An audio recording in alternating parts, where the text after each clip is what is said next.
to season 7 of The Book Nerd. This season is going to be one of my favorite books of all time, but just note that each episode is going to be a specific date in the book, because that's how the authors, Cami Garcia and Margaret Stoll, have it set up. And this is the Chronicles, the very first book called Beautiful Creatures. There's also a major motion picture. I do not recommend that movie. That movie is not as good as this book that I have right here. I've had it since 2011, and I've read this book so many times, I can't recommend it enough. But as part of the Book Nerd series, I've got a book, and I shall read it to you.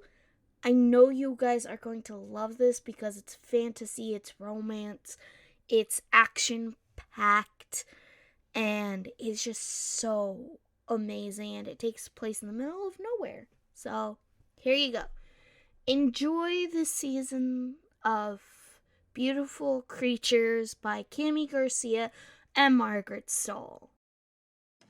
Before the middle of nowhere, there were only two kinds of people in our town: the stupid and the stuck. My father had affectionately classified our neighbors: the ones who are bound to stay or too dumb to go. Everyone else finds a way out. There was no question which one he was, but I'd never had the courage to ask why. My father was a writer, and we lived in Gatlin, South Carolina, because the Waits always had, since my great-great-great-great-granddad, Ellis Waite, fought and died on the other side of the Santee River during the Civil War. Only folks down here didn't call it the Civil War. Everyone under the age of 60 called it the War Between the States, while everyone over 60 called it the War of Northern Aggression, as if somehow the North had baited the South into war over a bad bale of cotton. Everyone, that is, except my family.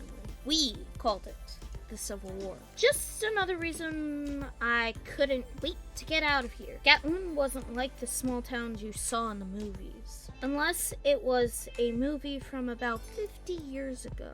We were too far from Charleston to have a Starbucks or a McDonald's.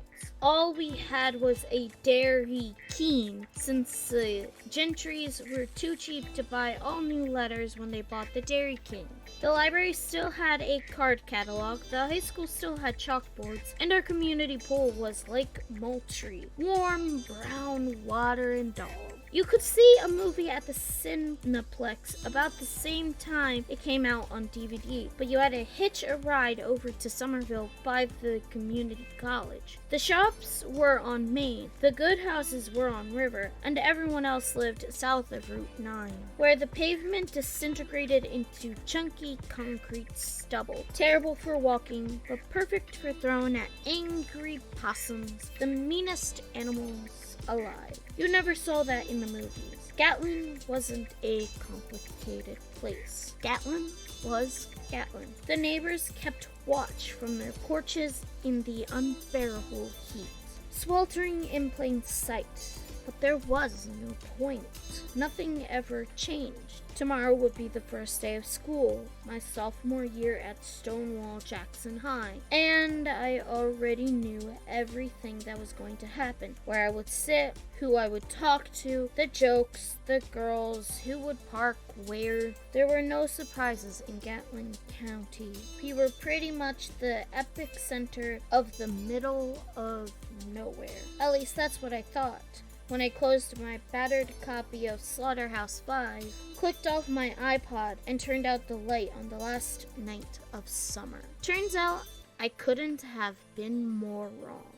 There was a curse. There was a girl. And in the end, there was a grave. I never even saw it coming. Thank you guys so much for listening to this episode of Beautiful Creatures by Cami Garcia and Margaret Stoll. They are wonderful authors. I highly recommend them. Go check out their other stuff, especially Cami Garcia, because she does stories about the Teen Titans as well. Alright, see you next week. Bye!